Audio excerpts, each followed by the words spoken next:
E agora a gente fala sobre a variante brasileira do coronavírus. Aqui no Rio de Janeiro foi confirmada hoje a segunda morte de paciente contaminado com esta nova cepa. De acordo com as autoridades sanitárias do estado, já existe transmissão local das variantes de Manaus e do Reino Unido. Os casos das novas variantes foram confirmados pelas secretarias de saúde tanto do município quanto do estado do Rio de Janeiro. 4 pacientes apresentaram infecção com a variante P1, a mutação brasileira do coronavírus. A outra cepa, que veio do Reino Unido, também foi identificada no Rio de Janeiro.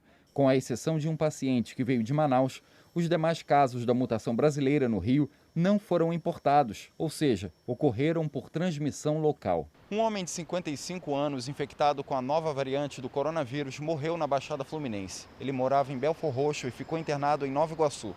Ainda não se pode afirmar se o quadro gravoso de Covid se desenvolveu pela mutação do vírus, já que a vítima foi internada em decorrência de cirrose hepática e problemas renais.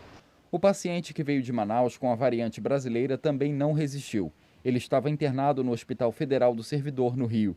Outros 2 pacientes com a mutação brasileira do vírus são moradores da capital fluminense e já estão recuperados. Também já está fora de perigo o homem que se infectou com a variante britânica. A mutação brasileira do coronavírus já circula em pelo menos 2 municípios do estado do Rio e deve se espalhar mais. Por isso, os cuidados preventivos devem ser intensificados. Não há nenhum indício de que seja uma variante associada ao maior risco de evolução para formas graves e, consequentemente, óbitos. Então, não há por que a população se alarmar, mas, obviamente, há necessidade da gente manter as medidas de prevenção que já vêm sendo tomadas, mas que não necessariamente estão sendo respeitadas por todo mundo.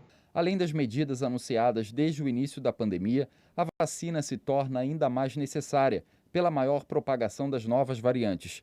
Apesar da maior facilidade no contágio, a mutação do vírus ainda não demonstrou maior capacidade de reinfecção. As grandes perguntas que se deve fazer quando uma nova variante se torna predominante é a respeito da sua transmissão, da sua capacidade de ser mais agressiva ou não, ou eventualmente de escapar da resposta às vacinas. Essas são perguntas que nós vamos precisar responder a cada vez que aparecer uma nova variante. Esta não é a primeira e não será a última variante que nós vamos conviver com elas.